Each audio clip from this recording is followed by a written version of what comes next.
देव गुरु बृहस्पति हैं। सौर मंडल के ये ऐसे ग्रह हैं जिनके अंदर गुरुत्वाकर्षण का जो प्रभाव होता है वो हमारी पृथ्वी से लगभग 2.5 गुना ज्यादा होता है। और उसी ग्रेविटेशनल पावर से, उसी फोर्स से देव गुरु बृहस्पति अभी अतिचारी अवस्था में होने के कारण ठीक प्रवेश करने जा रहे हैं। सिंह राशि के 12वें घर पर गुरुदेव का आगमन हो रहा है। ये वो गुरुदेव हैं जो ठीक सिंह राशि, आपकी ये राशि हो गई, और ठीक एक घर पीछे विद्यमान रहेंगे। अर्थात ईश्वर का जो हाथ है वो हमारे कंधे पर मौजूद रहेगा कि हम अब कर सकते हैं जो हमें कार्य करना है।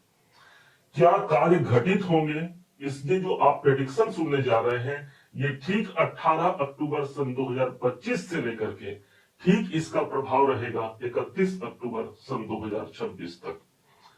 गुरुदेव की इस प्रभुत्वता को यदि देखना है तो देख लीजिए, इस समय पर, जिस समय पर ये प्रवेश करेंगे सिंह राशि के 12वें घर पर, उस समय पर 5 ग्रह इस गुरु के ही नक्षत्र पर विद्यमान रहेंगे, जबकि एक ग्रह चंद्रमा जो किसी के पकड़ में नहीं आता, गुरुदेव स्वयं उसी की राशि पर पहुंच जाएंगे और उच्च की स्थिति इस गुरुदेव के अंदर विद्यमान हो जाएगी। कहा गया है कि स्थान हानि करे जीवा और स्थान वृद्धि करे शनि। गुरु के जहां पर ये मौजूद होते हैं उस स्थान को कहा गया है कि स्थान हानि करे जीवा, अर्थात जो दीपक तले अंधेरा वाली बात आती है वही गुरुदेव के अंदर विद्यमान रहेगी और इनकी दृष्टियों में वो प्रभाव है, वो प्रभाव है जो वहां पर उजागर करेगा, अर्थात प्रकाश उत्पन्न होगा। कहां क्या होगा, इन बातों को जानने के लिए हमने 3 भागों में इस वीडियो के डेट के द्वारा आपको विभक्त करके दिखाएंगे, बताएंगे कि क्यों, कौन से डेट में कौन से कार्य संपन्न होने जा रहे हैं। सबसे पहला डेट होगा 18 अक्टूबर से लेकर के 5 दिसंबर सन 2025 तक का समय, जिस समय पर गुरुदेव हमारे 12वें घर पर रहेंगे। यदि आप कोई निवेश करना चाहते हैं, एक अनुकूल परिस्थिति यहां पर हो गया। यदि आप कोई ऐसा कार्य करना चाह रहे हैं जो विदेशों से जुड़ा हुआ हो, उसके लिए एक अनुकूल कार्य हो गया। गुरु का प्रभाव हमारे इन्वेस्टमेंट के भाव पर आ रहा है, प्लानिंग आप बना सकते हैं। 4 नंबर की राशि पर गुरुदेव विद्यमान रहेंगे। इनकी जो दृष्टि का प्रभाव रहेगा, सबसे प्रथम दृष्टि जिसमें एक पवित्रता है, एक शुभता है, ईश्वर का आशीर्वाद है, वो हमको मिलने जा रहा है चतुर्थ भाव पर। प्रॉपर्टी बनाने के लिए एक सही वातावरण, एक सही समय हमको यहां से शुरुआत होते हुए दिखेगा। जमीन जायदाद से जुड़े हुए यदि कोई लोन चल रहे हैं या फिर उसको लेकर के कोई कोर्ट केस चल रहे हैं, वहां पर हमको विजय तिलक की हासिल हो पाती है। गुरु की दृष्टि पड़ेगी सीधे हमारे चतुर्थ भाव पर, और वो भी मंगल की राशि पर, और अभी मंगल के ही नक्षत्र पर है, और ऊपर से मंगल इनके प्रिय मित्र भी होते हैं। दूसरा प्रभाव आ गया, गुरु के पास जो इनकी अगली दृष्टि रहेगी वो सीधे अष्टम भाव पर। अष्टम भाव तो हमारे रुकावट और बाधाओं की होती है, तो क्या उच्च के गुरु की दृष्टि का पड़ना हमारे रुकावट और बाधाओं को आगे बढ़ाएगा? ध्यान रखिएगा, गुरु जिस स्थान पर होते हैं उससे ज्यादा उनकी दृष्टियों में बल होता है, और उसी दृष्टि को प्रभाव में लाते हुए देव गुरु बृहस्पति की दृष्टि अष्टम भाव पर जब पड़ रही है, हमारे बाधाओं का हनन होगा। हमारे रुकावट जो बने हुए हैं, उन रुकावटों से हम बाहर निकलते हैं। कोई डिप्रेशन, कोई तनाव की स्थिति बनी हुई है, उन सब से बाहर निकल करके हम एक बेहतर भाग्य की ओर आगे बढ़ रहे हैं। अर्थात भाग्य की परिकाष्ठा को सिद्ध करने के लिए एकमात्र देव गुरु का साथ ही हमको चाहिए, और वही गुरु का साथ मेरे रुकावट और बाधाओं से मुझे मुक्ति कर दिलाएगा। अगला डेट प्रारंभ होता है, और वो डेट है 5 दिसंबर सन 2025 से लेकर के 2 जून 2026 तक के। इस समय पर देवगुरु बृहस्पति चूंकि वक्री अवस्था पर आकर के एक घर पुनः पीछे चले जाएंगे, मतलब एक बार इन्होंने इस घर पर काम कर लिया है, फिर से उन्हीं घर पर आएंगे। अब प्रश्न उठता है, तो भाई जब इस स्थान को पूरा किए बिना वो आगे क्यों चले गए? ध्यान दीजिएगा, आप एक ऐसा घर बनवा रहे हैं और उस घर की एक सुंदरता को पूर्णता की ओर ले जाने के लिए आपने किसी कुशल कारीगर को उस घर का कॉन्ट्रैक्ट दे दिया। उन्होंने उस घर पर पूरा काम किया नहीं और कुछ अधूरा रह गया और आगे बढ़ गए।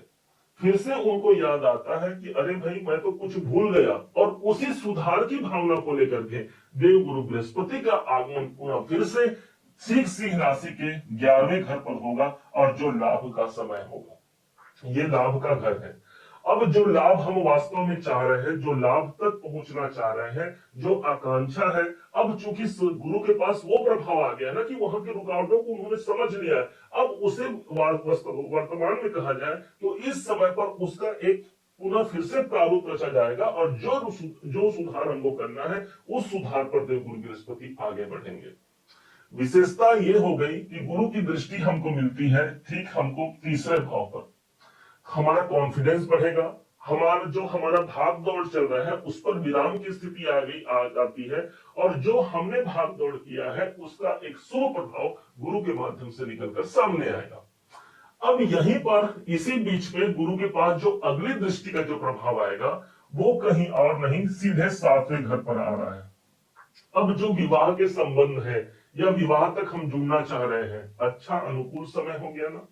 यदि आप अपने जीवन साथी या जीवन संगिनी को लेकर के मन अशांत है या उनके कैरियर, उनके जीवन में कोई कमी है, तो हमारे जीवन पर गुरु का प्रभाव का आना हमारे जीवन साथी के उन्नति के लिए एक बेहतर अवसर हो गया। इस बात को मत भूलिएगा, क्योंकि सप्तम भाव हमारे बिजनेस को रिप्रेजेंट करता है, दसम से दसम होने के कारण हमारे कैरियर को रिप्रेजेंट करता है। तो कैरियर देख कहां से रहे हैं, तो लाभ के घर से। कौन से घर को, तो हमारे कैरियर के घर को, हमारे बिजनेस के घर को। इसका मतलब ये हो गया कि कैरियर में लाभ तक हम पहुंच पाएंगे, जो काम कर रहे हैं उसमें पूर्णता की प्राप्ति होगी। हमारा भय, हमारा मन जो अशांत है, उन अशांति से हम बाहर निकलेंगे। गुरु की पवित्रता हमारे सप्तम भाव पर आ गई। अगला डेट अब प्रारंभ होता है ठीक 2 जून सन 2026 से लेकर के 31 अक्टूबर सन 2026 तक। इस समय पर होगा ये देवगुरु बृहस्पति जहां से उन्होंने यात्रा की शुरुआत की थी, पुनः फिर से वो एक घर आगे प्रविष्ट हो जाएंगे, अर्थात 12वें घर पर ये प्रारंभ किए थे और 12वें घर पर ये पहुंच जाएंगे।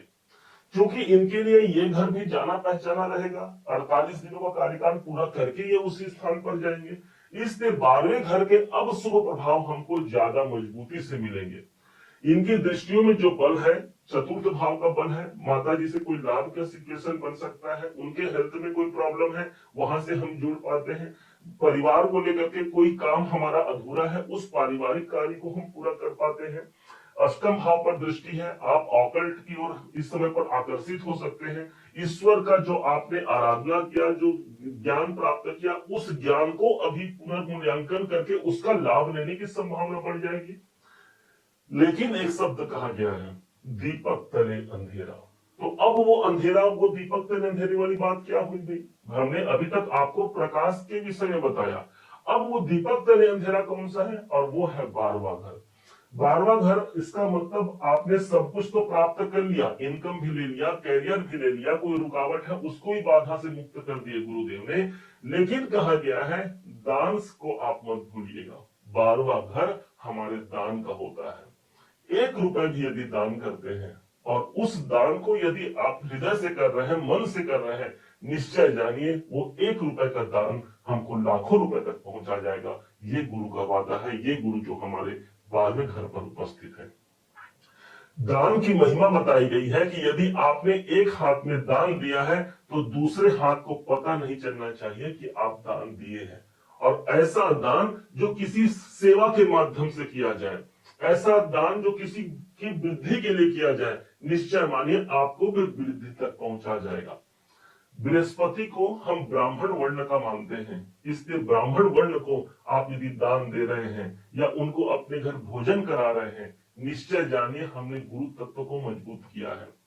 भगवान ने कहा है, सब मम प्रिय सब मम उपजाए, सब ते अधिक मनुज मोहि भाए। सब भगवान के प्रिय हैं, इसमें कोई जाति भेद नहीं। लेकिन ज्योतिष के अनुसार सभी ग्रहों को अपना अपना एक जाति प्राप्त है और उसी प्रकार देव गुरु बृहस्पति को ब्राह्मण तत्व माना गया है, ब्राह्मण वर्ण माना गया है। किसी ब्राह्मण को यदि आप आशीर्वाद भी ले लेते हैं ना, तो निश्चय जानिए आपने गुरु को एक्टिवेट कर लिया है और उसके प्रभाव को आपने आत्मसात किया है। उम्मीद है आप सबने इसे समझा है, आप सबने इसे जाना है। यदि आपने इसे समझा है, जाना है और मेरे समझाने का प्रयास यदि आपको सार्थक लगा हो, मेरे समझाने का तरीका यदि आपको सार्थक लगा हो, तो हर बार की भांति इस बार भी अपना प्यार भरा आशीर्वाद देना मत भूलिएगा। इस चैनल को सब्सक्राइब कीजिएगा और दूसरों तक शेयर कीजिएगा। दूसरों तक शेयर करने से हमारे गुरु तत्व की मजबूती होती है और हमारा भाग्य भी प्रबल होता है। उम्मीद है आप सबने इसे समझा है। आप सबका दिवस बहुत अनुकूल हो। इन्हीं शुभकामनाओं के साथ जय श्री राम।